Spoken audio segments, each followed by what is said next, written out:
una nueva conversación Silicio, ya con Carlos Eduardo, con Carlos Jorquera, ya que es colega, psicólogo y psicoterapeuta, psicólogo clínico, con Gonzalo Rivera, también colega, psicólogo y artista también, y con nuestro invitado de hoy, Eduardo Llanos, docente, formador, es doctor de la Universidad de Granada, escritor, poeta.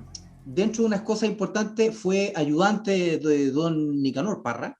De las últimas cosas importantes, el premio Altazor en el 2004 por su obra y su poesía. Muy bien. Ese es nuestro invitado para hoy. Y el tema que nos convoca hoy, el cine, arte e ingeniería social. Entonces, para partir, para abrir la cancha, ¿ya? Porque vamos a tener esta conversación los cuatro, ¿ya? Quería partir con esta pequeña cita de Ingmar Bergman. Dice, ningún arte traspasa nuestra conciencia de la misma forma que lo hace el cine, tocando directamente nuestras emociones y profundizando en los oscuros y a la vez luminosos habitáculos de nuestra alma. Entonces, aquí quería partir con abordar el cine como se habla de que el cine es el séptimo arte. Entonces, para partir, ¿en qué preguntarle a Eduardo por qué podríamos considerar el cine como, a qué hace referencia el cine como un séptimo arte? Bueno, yo creo que hay varias maneras de entender esa afirmación, pero antes me gustaría decir que me gustó mucho la cita de Bergman, digamos. La podemos incorporar a la explicación de por qué se podría justificar hablar del cine como séptimo arte. Bueno, uno, porque viene después de las otras artes, digamos, clásicas, digamos, ¿no? Pero dos, porque también hay una manera de entender el 7 como el número perfecto, ¿no es cierto? Como los 7 días, como los 7 días de la semana, como los 7 colores del arco iris, ¿verdad? Como algo que en un plano simbólico, numerológico, y en otros planos también, ¿verdad? En el mundo real, cierra, cierra un todo y genera, por lo tanto, una sinergia nueva, ¿no? Eh, yo no sé si ustedes conocen una película que en realidad es la filmación de una novela, que se llama Todas las mañanas del mundo, una película francesa, de hace unos 20 y tantos años, 25 años, por ahí, ¿verdad? Y en esta película, que tiene una base, como digo, novelesca, pero la novela a la vez tiene una base histórica. Hay un personaje que es una especie de jansenista así riguroso, que ha quedado viudo y que es maestro de, digamos, de viola, ¿no? Como para vivir su duelo por la pérdida de su esposa, eh, tocaba música, y la gracia era que tenía también esta séptima cuerda, ¿no? Entonces, no recuerdo los detalles, pero me vino de inmediato a la mente mientras tú estabas haciendo la pregunta. ¿Por qué? Porque era lo que conectaba con lo divino. Toda la película es como un pasadizo hacia lo celestial, digamos, ¿no? Eh, es una película bastante mística en ese sentido, pero que tiene un polo mundano, porque le toca, digamos, ejercer como maestro a un señor, a un joven, digamos, que termina conquistando a una de sus hijas, en fin, etcétera. Ya, ya. Entonces, este fenómeno yo creo que ilustra metafóricamente, cinematográficamente, la idea esta de por qué el cine puede ser considerado un séptimo arte. A eso habría que agregar, creo yo, que esta condición de séptimo arte, que llega después de los otros, le permite integrar los anteriores, reflexionar sobre ellos, y en ese sentido es tanto un mega arte como un meta arte, ¿ya? Y por si fuera poco, en muchos casos empieza a reflexionar sobre sí mismo. Entonces, no es lo mismo reflexionar sobre sí mismo como escritor, por ejemplo, que eso es bastante común en la literatura, hay mucho poema que habla de sí mismo, ¿verdad? Mucha novela que habla del proceso de hacer la novela, etcétera. Hasta se ha transformado casi en un juego medio predecible. Pero cuando eso se hace desde el cine, en algunos casos nos sirve para vislumbrar zonas de la realidad, como decía un poco la cita, ¿verdad? Habitáculos, ¿verdad? De blanco y negro, de claro oscuro, ¿verdad? En algunos casos con cierto tenebrismo, con cierta penumbra también, ¿verdad? Entonces, el cine está llamado a iluminar, ¿verdad? La oscuridad del alma, comillas, y los claroscuros del alma, para ser más preciso, las penumbras del alma. ¿Mm? Penumbra literalmente significa paene, umbra, o sea, casi sombra. Eh, no es la sombra completa. O sea, algo de luz se filtra. Entonces, yo creo que por todas esas razones el cine tiene una, una vocación de meta-arte muy significativa. Tiene la capacidad de condensar pensamiento, condensar hasta filosofía. Sí. Pero, profe, le puedo preguntar Claro, bueno. qué te acuerda, se podría decir que el cine tiene que hace que suba un nivel porque escuchándolo yo reflexioné y decía, sí, pues, el cine en un nivel es dentro de los artes anteriores, es el que se parece más a la experiencia real de estar vivo. Uno mira, escucha, se mueve, digamos, la cámara, hace como un poco a la experiencia sensorial de estar vivo. Entonces, la pregunta, esta séptima cuerda, metafóricamente, ¿qué ingredientes sería en el cine que permita que este agregado que le permita subir este nivel, tener este metanivel? Que los seres vivos reaccionan frente a color, movimiento y sonido. Eso lo tiene toda pantalla, incluido el iPhone, qué sé yo, el celular. Yo no uso celular, pero en fin, esta misma pantalla por la que nos estamos comunicando ahora, ¿verdad? Entonces, ahí ya tenemos una base que desde el punto de vista neurofisiológico nos da una explicación por qué el cine satisface tan nítidamente esta primera condición de ser llamativo, ¿verdad? Porque en el caso, por ejemplo, de la literatura, pues la literatura requiere escritura, la escritura no es automática, ¿verdad? O sea, si uno no sabe leer, bueno, se pierde todo, o si lee muy entrecortadamente, tiene poca comprensión lectora, los misterios, se supone que la obra de alguna manera ilumina, o por lo menos pone en juego, para uno pasarán inadvertidos, ¿no? O serán apenas enigmas, incógnitas, ¿no? Pero no misterios. En el caso del cine, enseguida, luego de estas tres grandes condiciones, sonido, imagen, movimiento, ¿verdad? Está la palabra, está el sonido transformado en música, o sea, trabajado artísticamente, no es cualquier sonido, ¿verdad? Bueno, por supuesto que hay el otro sonido, pero muchas veces el acompañamiento musical es clave para connotar algo, ¿verdad? Por ejemplo, en las obras de misterio, la mayoría de las veces la música nos va adelantando lo que va a pasar, etc. Está en el plano visual la capacidad de trabajar artísticamente lo visual, entonces ya no solo son estímulos visuales como los podría tener cualquiera que abra los ojos, ¿verdad? Y mire la realidad, sino que además hay una imagen tratada artísticamente, ¿ya? Con su tempo, con sus combinaciones, con su sintaxis. ¿No? Y además de todo eso, está la posibilidad de contar una historia. Los seres humanos y cualquier ser vivo en el fondo aprende por la vía narrativa. O sea, nosotros somos seres narrativos. Y todo ser que vive cuenta una historia. O sea, yo estoy en este minuto aquí frente a una ventana y en el patio tengo, qué sé yo, algunos árboles, tengo un palto, qué sé yo, unos ciruelos, un damasco, etc. Bien. Yo los miro y sé que hay una historia en cada uno de esos árboles. ¿Y por qué lo sé? Porque cada uno de sus ganchos creció en una circunstancia. Y no estoy diciendo algo por una especie de rapto lírico, ¿no? poético, no estoy hablando poéticamente, estoy hablando en serio. O sea, por ejemplo, si viniera un ingeniero forestal y cortara estos árboles, podría ver en el tronco señales de cómo fue la vida previa de ese árbol, ¿verdad? Por ejemplo, vería el grosor de cada una de esas huellas que va dejando el crecimiento, ¿verdad? Esos círculos concéntricos.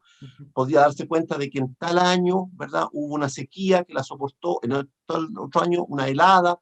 Todo eso está registrado en el árbol. Y nosotros, cuando vemos personas, estamos también leyendo historias. Su cara nos cuenta una historia. Las arrugas de su cara nos cuentan historias.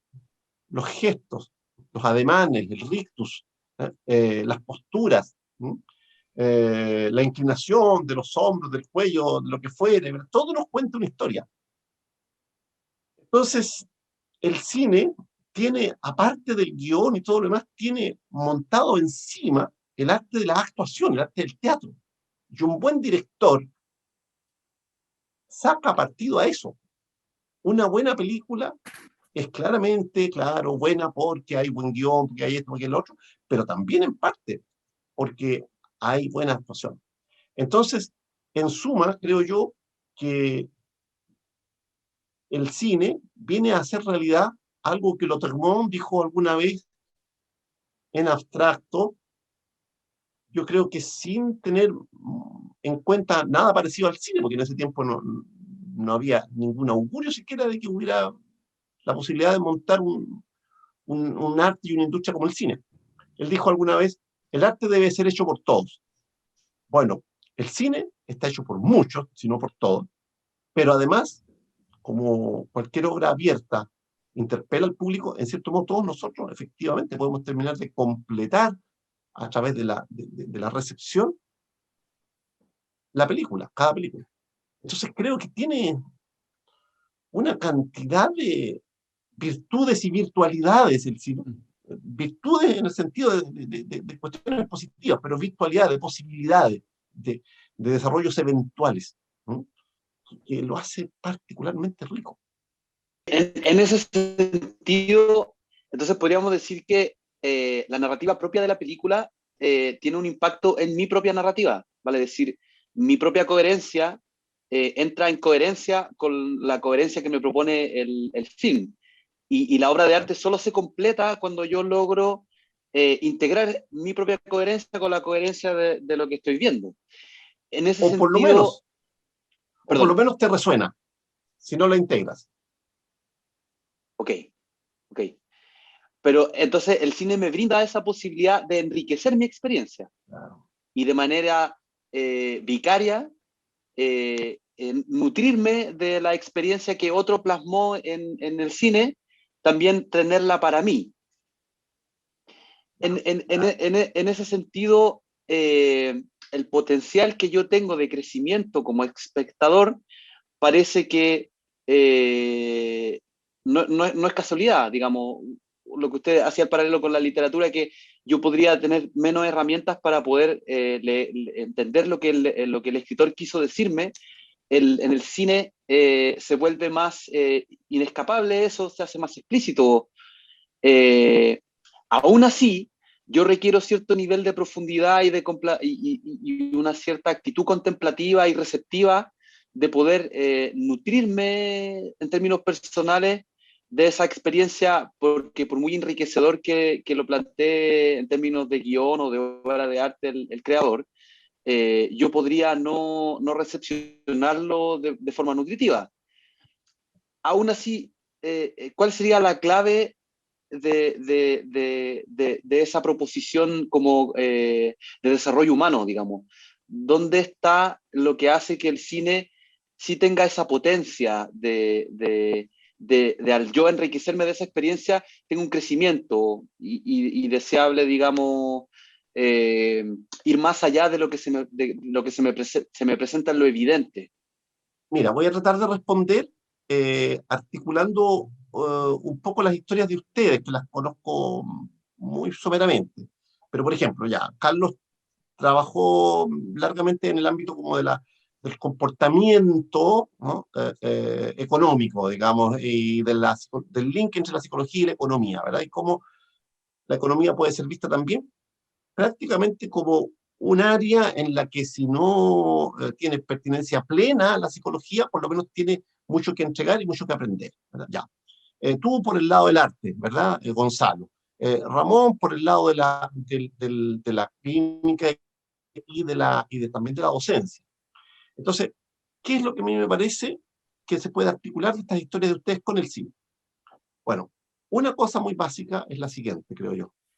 Tanto en la economía, como en la clínica, como en el arte, nosotros podemos reconocer que hay grados de cumplimiento de las tareas de vida, de existencia, que pueden ser más enajenados o menos enajenados e incluso liberadores. Entonces, por ejemplo, un agente económico, a poner el ámbito de Carlos, un agente económico que está contratado para operar, para pegar 4 tornillos a algo, ¿verdad? Y en eso consiste todo su trabajo, está haciendo un trabajo mecánico, no tiene ninguna posibilidad de realizarse en serio, ¿no es cierto? No. Cuando Ramón descubre en la clínica que los pacientes, ¿verdad?, están repitiendo, como por la compulsión a la repetición, ¿verdad?, patrones erróneos, ¿verdad?, y luego lamentan que, que les está yendo mal en la vida o que las cosas les salen mal y no logran entender bien por qué, ¿verdad?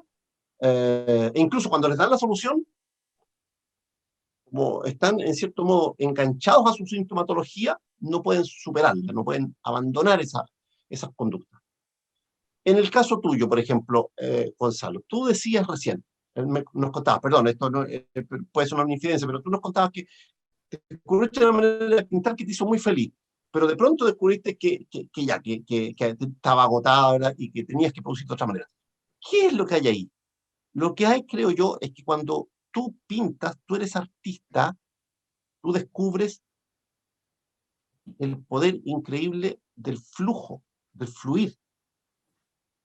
Y cuando uno fluye, puede trabajar 10 veces más intensamente y más productivamente que cuando está cumpliendo un rol, como veíamos en el caso del personaje que apretaba los tornillos, o como veíamos en el caso del personaje que repite síntomas o repite patrones erróneos, en el caso del paciente hipotético de Ramón. Entonces, el cine nos viene a mostrar que está esperándonos a todos nosotros una especie de pequeña utopía personal. Hacer de la vida un acto de creatividad continua, permanente. Que cada cosa que hagamos sea algo artístico. ¿Pero por qué? ¿Porque nos gusta la belleza? No necesariamente por eso. Si también hay arte de la fealdad. También se puede hacer arte con la fealdad. El punto está en que el artista viene a representar algo parecido a lo que representa un niño cuando juega, que es la capacidad de mantener toda la energía puesta en algo sin ningún regateo. Cuando un niño está experimentando curiosidad y por esa vía está aprendiendo, ¿verdad?, él no regatea su tiempo, no regatea su energía. Todo lo contrario, se concentra y puede estar horas allí, ¿verdad? Un artista también. Entonces, el artista viene a encarnar, y el arte por esa vía, ¿verdad?, en este caso el cine, viene a encarnar y a mostrarnos, ¿verdad?, de una manera más concreta, que es posible esa pequeña utopía, enorme, si la proyectamos al mundo social, de trabajar, existir, jugar al mismo tiempo. Que el trabajo no tiene por qué no ser placentero, y el placer no tiene por qué no ser productivo. ¿Ah? O sea, si cuando ustedes hacen docencia, están gozando mientras la hacen, porque de verdad la voluntad de servicio, porque el docente está haciendo un servicio, ¿verdad? Claro, pagado, lo que se quiera, pero está prestando un servicio. La voluntad de hacer un servicio, de contribuir al aprendizaje de otro, o la voluntad de contribuir a la salud mental del otro en el caso de la clínica, o la voluntad de contribuir a la mayor productividad y también al mayor bienestar psicológico de los empleados de una cierta empresa, en el caso que estén en el mundo de la psicología organizacional. La gracia de contribuir, digamos, a que un deportista, por ejemplo, si ustedes son psicólogos deportivos, encuentre una manera de pasarlo mejor y de rendir mejor cuando entrena y cuando compite, por ejemplo. Todo eso puede ser tremendamente gozoso y debería serlo. Entonces el cine, creo yo, que nos muestra que es posible vivir la dimensión artística como algo distinto de la rutina enajenante diaria en la que estamos atrapados y que no es tan difícil. Porque incluso hay gente que hace videos a partir de un celular. O sea, el arte puede estar mucho más cercano a nuestra vida cotidiana. Alguien puede hacer una canción canturreando mientras barre el piso, mientras lava los platos.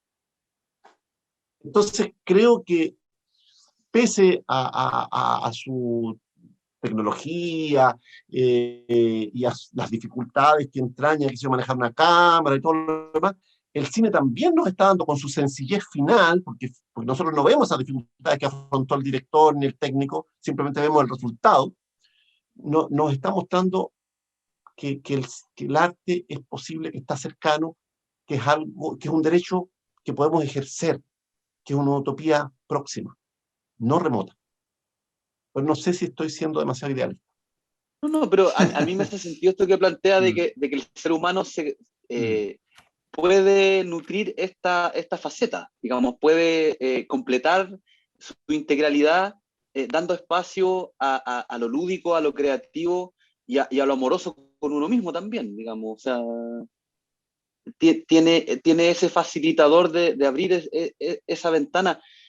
Y en ese sentido, le puedo preguntar, Claro. ¿cuáles serían las películas que, o si es que podría darnos ejemplos de algún par de películas que sí tengan este elemento facilitador de este ámbito? No sé si se le ocurre un par de ejemplos Uy, que se me podamos ocurren graficar. muchas. Sí, se me ocurren muchas porque hay muy diversas maneras de tocar esa fibra artística, ¿no es cierto? Pero, a ver, creo que hay un ámbito como natural para nosotros, que es el ámbito de la psicología y de la docencia, ¿no es cierto? Por ejemplo, hay películas en las que hay un señor o una señora, ¿verdad?, que es profesor, ¿verdad?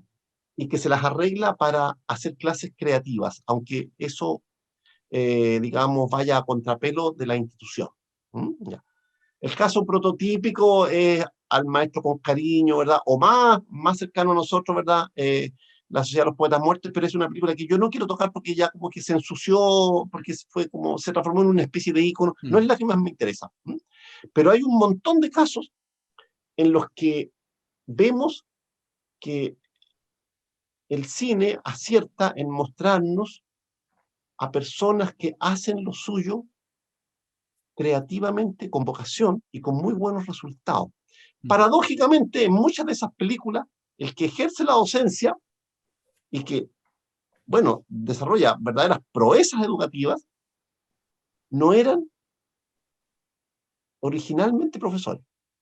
Por ejemplo, si no recuerdo mal, en Al Maestro con Cariño, que fue una de las primeras películas de esta línea, el personaje protagonista, ¿verdad?, que era un afrodescendiente, la película está ambientada más bien en Londres, ¿no? O sea, no es Norteamérica, si no recuerdo mal. Pero era un personaje que venía de alguna isla del Caribe, por ejemplo, ¿verdad? Que hablaba inglés, por supuesto, y que iba a estudiar o estaba estudiando, pretendía estudiar o había estudiado algo así como ingeniería.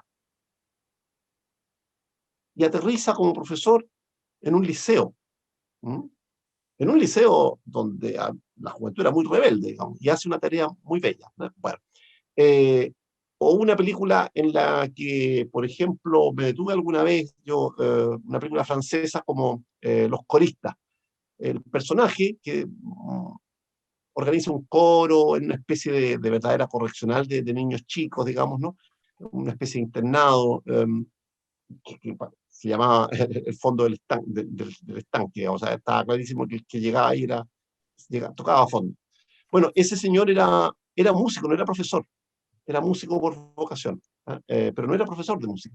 Se termina transformando en. Y así hay varios casos en los que, curiosamente, el tipo que. Por ejemplo, una película clarísima, un caso real además.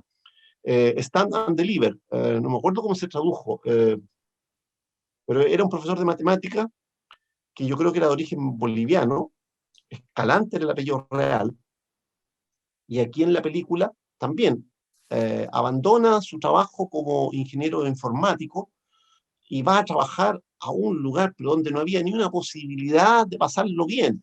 Un colegio de chicanos, de latinos, en Estados Unidos, no me acuerdo en qué estado, y empieza a enseñar matemáticas con cabros que apenas sabían las tablas, y obtiene algunos de los mejores resultados que nunca había obtenido un colegio de ese tipo en lo que sería la prueba de aptitud de ellos, de Estados Unidos. Al punto que despertó sospecha, o sea, no puede ser que estos cabros hayan resuelto estos problemas, digamos, que hayan tenido estos niveles de rendimiento. Aquí este profe de alguna manera se las arregló para robarse la prueba y aquí se filtró algo. Y se les hizo un retest, no alcanzaron ni a prepararse los chiquillos y rindieron igualmente bien o casi igualmente bien. Entonces, es una historia bien conmovedora porque es real, es real. Bien, entonces, en todos esos casos lo que vemos es que, de nuevo, se nos cuenta una historia de algo que es posible, ¿no? Que va, en cierto modo, a contracorriente de este proceso de rutinización y de credencialismo en el que estamos entrampados. Digo credencialismo porque se confía en que el sujeto que acumule credenciales, que acumule posgrado, por ejemplo, está mejor capacitado para hacer eso, en este caso las clases, y puede pasar por 400 doctorados y seguir siendo un mal profesor, por ejemplo. ¿Ah? Bueno, otro tanto pasa con la psicoterapia, otro tanto pasa con muchas cosas. Entonces el cine nos rescata ese lado, no diré espontáneo, pero sí distinto de lo que el discurso oficial marca. El discurso oficial marca, señor, usted quiere ser bueno en algo, empieza a formarse y adquiera, digamos, formación formal en este plano. No, no siempre eso garantiza algo relevante. Muchas veces no garantiza nada.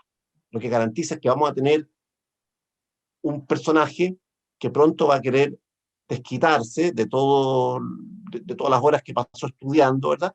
Y va a querer ascender en la institución, ¿no? Va a querer quedar a cargo de otro, va a querer quedar, no sé, de autoridad, de decano, de jefe de departamento, y va a abandonar la docencia porque no la ama. Lo que ama es tener credenciales. Ese credencialismo bobo está instalado. Y para reafirmar sus credenciales va a denostar a los que no las tienen. Exactamente. Claro, y los va a premiar a los menos creativos, a los más convergentes, y les va a conseguir una bequita para que vayan a estudiar con el mismo profesor que lo tituló a él, en fin, y que es otro tipo parecido. Esto es mundial. Me gustaría complementar algo que ya han estado tocando, que bueno, que tiene que ver con el cine como arte, y bueno, quisiera tributar también las clases y bueno, también lo que ha sido el estudio del cine, que no es menor, que ha sido muy productivo a lo largo de todos estos años. Libros respecto a cine, investigaciones tenemos montones. Bueno, qué curioso que hayamos partido con Ingmar Bergman, un maestro, ya que estamos en cine, cómo no mencionar, bueno, Persona, tremenda película, Fresa Salvaje, y particularmente mi favorita, El Séptimo Sello, que yo la encuentro una película maravillosa. Ya que don Eduardo nos puso el 7, ahí poder explicarle a la audiencia en lo numerológico qué implica. Se le llama al 7 un número mágico porque es la suma del 4 y del 3. Y el 4 y el 3 tienen unas peculiaridades. Cuando nosotros nos encontramos con el 3, nos encontramos con la Trinidad. pero intentamos esta trinidad también desde lo que nos cuenta Hegel, que tenemos la tesis, la antítesis y la síntesis. El tertum non datur que hablaba Carl Gustav Jung, que es lo que a nosotros nos permite conectarnos con lo luminoso o con la divinidad. Y precisamente ese es el sentido del 4, que habla de la armonía, la integración, el círculo. Entonces, ¿cómo llegar a esta integración o este contacto con lo luminoso o con lo arquetipal? Bueno, básicamente a través del 3, 3 más 4, ahí está el 7. También hay otra manera de entender la gracia del 7, ¿no? Porque, a ver, mire, tenemos el 1, el 2 y el 3, ¿verdad? Ya. Se ve, ¿no es cierto? Ya. Sí. Pero resulta que la suma del 1 más 2 más 3 da 6. El número que viene inmediatamente a continuación es el 7. También esa es otra razón, porque esos son los primeros grandes números, o sea, la unidad, la dualidad y el triángulo implica la integración, implica el dinamismo, ¿verdad?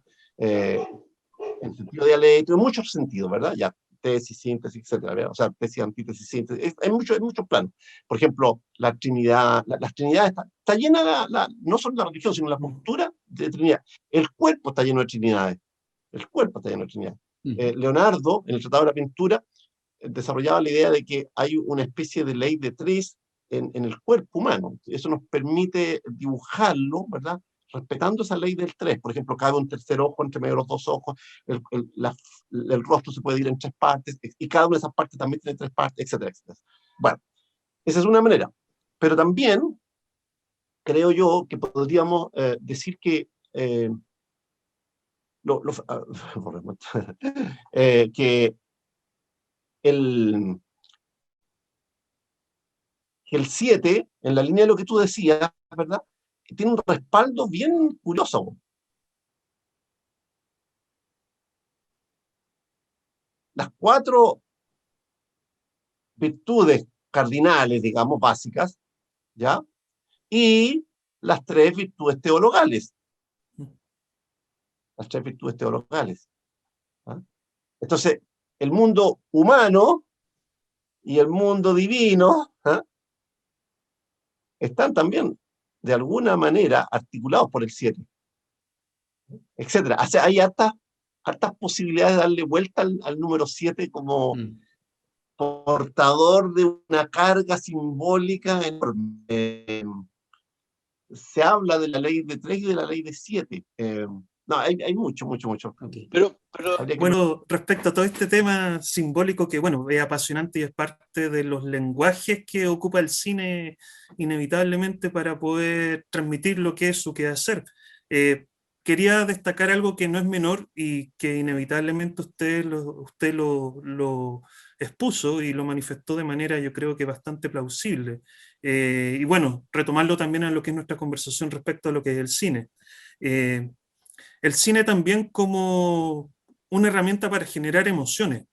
Y bueno, básicamente una forma que nosotros tenemos los humanos también, no solamente para crear ficciones, para crear fantasía, sino también para crear placeres y crear goces.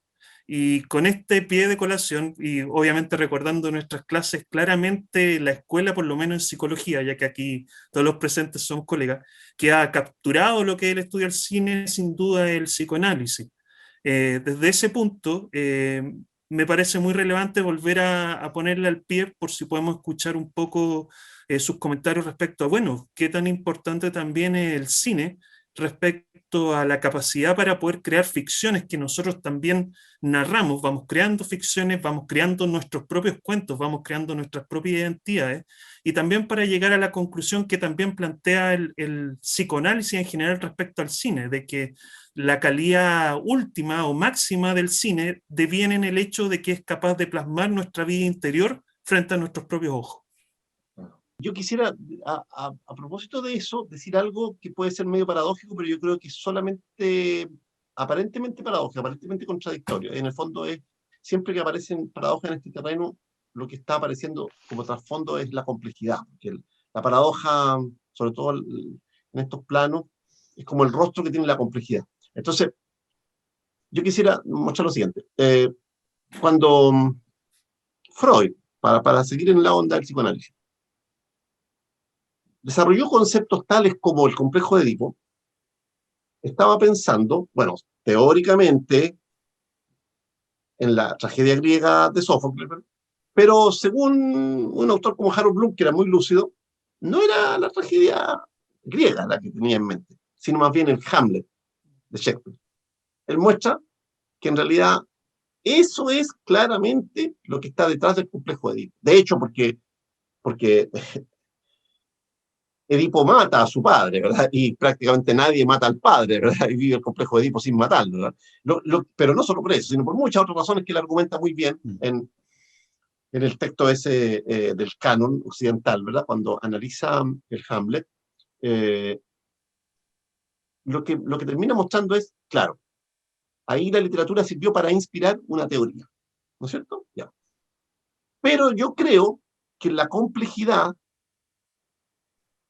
surge cuando empieza a haber una especie de preocupación de los cineastas o de los artistas en general, porque la reflexión psicoanalítica en algunos casos es lo suficientemente lúcida y lo suficientemente inteligente y a veces prestigiosa en el sentido de generar prestigio, que los autores empiezan a tentar de hacer sus cosas coqueteando con el analista eventual. O sea, voy a hacer esto pensando en qué dirá un psicoanalista. Entonces voy a trabajar una cierta complejidad o una cierta profundidad que la va a develar después un psicoanalista. Le voy a dar de comer al psicoanalista, pero el psicoanalista prestigio porque va a descubrir, ¿verdad? Va a dedicarle atención a mi película, a mi novela o qué sé yo, ¿verdad? Y va a mostrar cuán profundo fui yo, ¿verdad? Entonces, claro, cuando lo diga el psicoanalista, todos mis colegas, ¿verdad? Y los demás artistas van a reconocer que sí, que eso es así. No lo habían podido reconocer ellos, pero el psicoanalista va a decir aquí finalmente cuán talentoso soy yo. Eso empieza a provocar una especie como de involución del arte, creo yo, porque el arte empieza a ser cooptado por la teoría, seducido por la teoría. Hay muchas películas Y de cine arte, de finalmente, hecho, que ocupan ese recurso. exactamente, Sí. claro, porque hay un cinearte que es efectivamente arte, pero también hay algo que pasa por ser cinearte y que en realidad son en algunos casos supercherías medianamente elegantes, ¿verdad? Que, que lindan entre el preciosismo y el esoterismo teoricoide, ¿verdad? Y que no logran interesarle a nadie, ¿ah? Pero que sin embargo son tenidas por una especie de élite por grandes obras, ¿ah? Porque ven en ellas, ¿verdad?, la posibilidad de encontrar allí un buen ejemplo de tal concepto de Lacan, de tal o cual concepto de no sé quién, en fin, ya. Sí, ok, pero el cine debería ser siempre mucho más, cualquier arte debería ser siempre mucho más que un ejemplo de una teoría. Puede incorporar teoría, no servir de ejemplo ancilarmente a una teoría. Y en esa línea, creo yo que lo que yo más aprecio, para contestar la pregunta que quedó pendiente, que hizo Gonzalo antes, ¿verdad?, son aquellas películas que sin ningún complejo de no ser suficientemente intelectuales, cuentan bien una historia profundamente humana, llena de sentido, ¿verdad?, y con riqueza formal también, ¿ah? Okay. Por ejemplo, estoy pensando en el cine iraní, en el cine oriental, ¿ah? Cuando pienso en el cine iraní pienso en varios, pero por ejemplo, un cineasta que yo creo que es extraordinario es Majid Majidi. Niños del cielo. O sea, el director de Niños del Cielo, el color del paraíso, Bazán, hay varias otras. Hay muchas obras de él, y no todas están disponibles en español, pero hay unas 5 o 6 buenas, digamos. El Sauce Llorón, por ejemplo. Bueno, y ese señor lo que hace es contar sin complejos una historia muy bien contada, que tiene profundidad y que no coquetea con el tecnicismo, ni mucho menos con el teoricismo. ¿Ya? Ok. Lo mismo pasa con varias otras películas orientales que yo creo que son extraordinarias. Por ejemplo, Fin de partida, o Kuribito, una película japonesa de hace unos 12 o 15 años. O Kuribito, de un tipo que pierde su trabajo, tocaba el cello, se había endeudado, el cello resultaba súper caro, casi $500,000, ¿verdad? Y empieza a buscar trabajo y encuentra trabajo en una pega insólita, un trabajo que era como preparar a los muertos, es un ritual japonés, ¿verdad?, para el entierro. ¿Mm? O Kuribito se llama eso. Y bueno, es una película extraordinaria y está detrás el tema del padre, hay muchas otras historias detrás, pero es una película muy notable y pasan relativamente pocas cosas. Incluso tiene su lado humorístico, pero es profunda. Ok. O, por ejemplo, estas películas del coreano Kim Il-duk, el Hierro 3, o la que lo hizo más famoso, esa primavera, verano, otoño, invierno, otra vez primavera, ¿verdad? Una película extraordinaria, bella, desde muchos puntos de vista, pero también muy profunda. En fin, entonces, yo creo que hay en el cine oriental muchas lecciones de ese tipo, porque todavía no están, digamos, Nacionalizado. traicionando el arte, ¿ah?, que dominan, ¿verdad? Y no están ambicionando aparecer en el Cahiers du Cinéma de París. Por ejemplo, voy a decir algo que yo sé que puede ser brutal, digamos, pero yo no tengo ni un interés por las películas, nulo prácticamente, de Jodorowsky, por ejemplo, nulo. Yo no creo que haya mucho que explorar ahí. Yo creo que eso es un mito, es un mito, ¿no? Ujú. Y en fin, hay varios otros. Incluso cuando habla, Eduardo, de que él no quiere hacer, no quiere hacer otro cine que no sea para sanar, incluso que Es que yo creo que él no sana con el cine que hace. ok.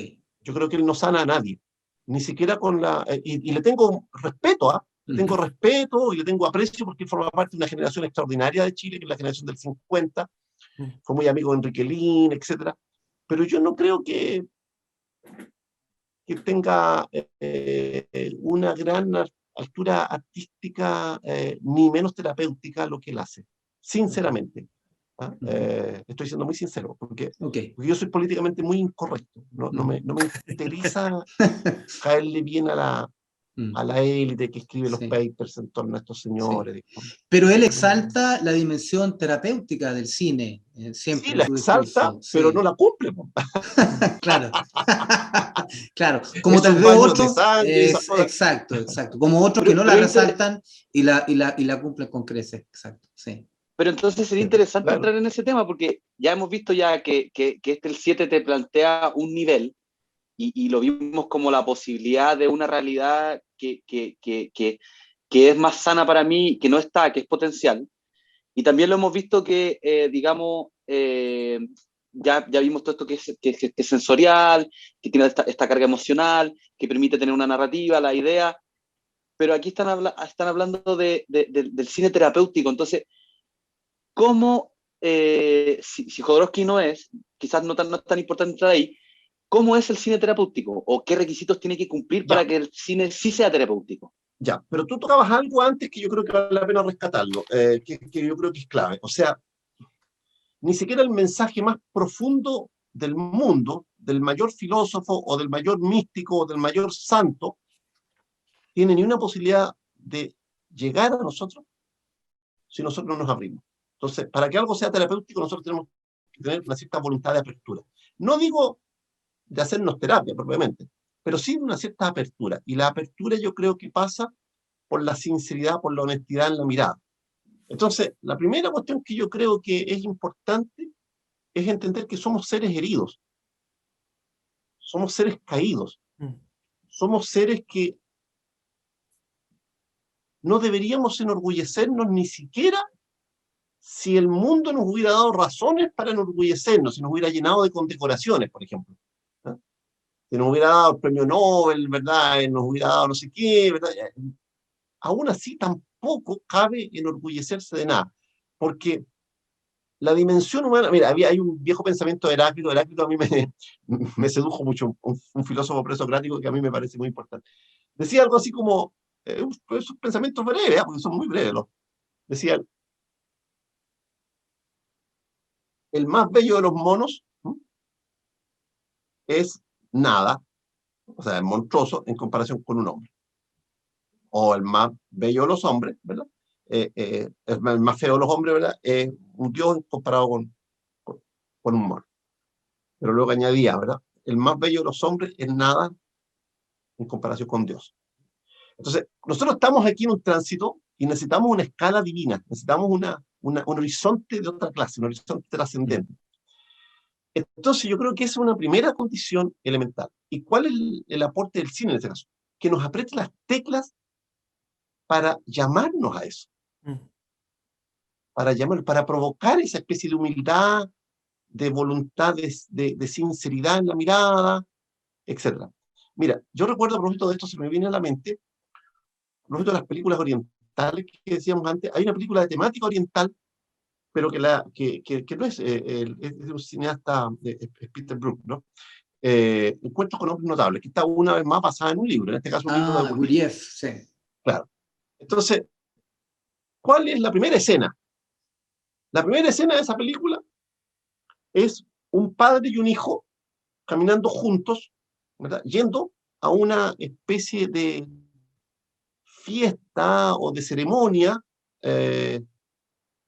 cultural, pero al mismo tiempo mística, muy especial, que ocurre en un lugar, no sé, que debe ser algo así como el Irán actual, la antigua Persia, digamos, lo que era la zona, esa zona ahí de los medos, digamos, medo-persa, digamos, por ahí debería ser más o menos, o tal vez Afganistán, no sé qué sea ahora, pero en la película estaba en una nación que no creo que exista ahora, porque la película está ambientada hace, qué sé yo, en la infancia de Gurdjieff, o sea, eso tiene que haber sido final del siglo XIX, 1990, por ahí puede haber sido, incluso antes. Entonces, bueno, en esa ambientación no sé a qué país correspondiera eso, pero puede haber sido algo así como esos países que terminados en tan, ¿no? Que están ahí debajo del Cáucaso. Bueno, entonces, se van acercando, y cuando se van acercando, el chiquillo corre, que era un adolescente, y el padre sigue caminando lentamente.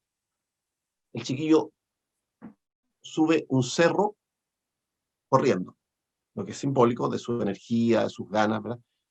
El padre muy serenamente sube caminando. Ya ahí tenemos dos símbolos. Pero luego viene la ceremonia, y la ceremonia es lo más importante. La ceremonia consistía en intentar cada uno de los participantes, eran 5, 6, 8, qué sé yo, tocar su instrumento de tal modo que el sonido haga resonar las montañas. Entonces cada uno tocaba un instrumento y lo hacía su mejor esfuerzo, pero las montañas no vibraban. Hasta que de pronto uno, con una pinta físicamente, digamos, que no permitía predecir nada, porque siempre en el cine hollywoodense, el jovencito de la película, el que gana, es un jovencito buen mozo, no, este es un señor ahí, un caballero de la zona, digamos, pero toca el instrumento y de repente el sonido hace vibrar las cumbres de las montañas y se produce una especie de cúpula musical invisible. Y todo el mundo reconoce en eso el resultado objetivo de un arte consumado y sincero y compartido. A diferencia de lo que pasaba con el señor del músico de todas las mañanas del mundo, que vivía en su cabaña para sí mismo, ¿verdad? Para tocar y para hacer comparecer al fantasma de su esposa. Aquí en este caso es un arte que está también brindado, regalado a los escuchas. Entonces, ¿qué tiene de relevante, creo yo, esa imagen? Esas primeras escenas, que son una metáfora de lo que es la propia película y lo que es la obra de arte ideal. La obra de arte ideal puede poner a vibrar las montañas. ¿No? O sea, tiene esa capacidad de generar una resonancia. Ahora bien, Si yo estoy petrificado, si yo estoy metalizado, no me conmoveré con nada. O sea, puedo escuchar íntegra la Divina Comedia recitada por el Dante y no voy a entender nada y no me va a interesar y voy a salir, no sé, a envenenarme los pulmones con un cigarrillo, no sé, voy a hacer algo, no me interesa eso. Yo no estoy en sintonía. Claro, es que esto es muy clave, ¿no? Porque piensen ustedes en otro ámbito, en la religión. En la religión, o sea, cuando uno, por ejemplo, lee la Torá, por ejemplo, de los judíos, o sea, el Pentateuco en el fondo, ¿verdad? Son los 5 primeros libros. Uno se da cuenta de que había personas que estaban teniendo la oportunidad de dialogar con Jehová, con Yahvé, digamos, con Dios, digamos, y no tenían ni una conciencia que lo estaban haciendo, ¿no? Y le reclamaban porque el maná era desabrido, por ejemplo, cosas de ese tipo, no, que no, no. O sea, es algo como muy insólito, o sea, uno dice, pero no puede ser, no puede ser. No, bueno, sí puede ser, sí puede ser. Entonces, lo último que quiero decir a propósito de esto es que en lingüística se ha hablado de un concepto tomado en préstamo bueno, de la reflexión rusa, ¿verdad? De Bakhtin, de la polifonía. La polifonía. Entonces, el mejor arte es un arte polifónico. Ya, ok, sí. Pero alguien en español desarrolló un concepto paralelo que yo creo que es clave, la poliacroasis. O sea, claro, el arte puede ser polifónico, o un discurso puede ser polifónico, un enunciado puede ser polifónico. Sí, pero se requiere poliacroasis, se requiere también capacidad de audición múltiple. Si yo escucho en una pura onda, en una pura frecuencia, me pierdo todo. Entonces puede pasar delante de mí la mayor obra de arte y yo no percibo nada, no me doy ni cuenta. Ok, sí.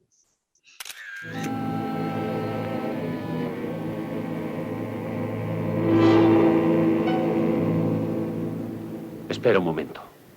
Es lo que todos decís. Pero yo no concedo prórrogas.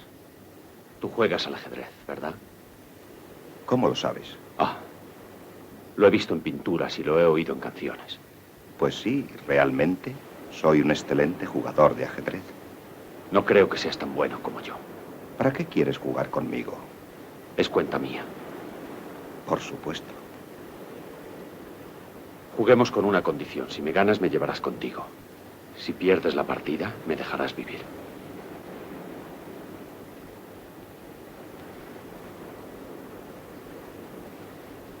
Las negras para ti.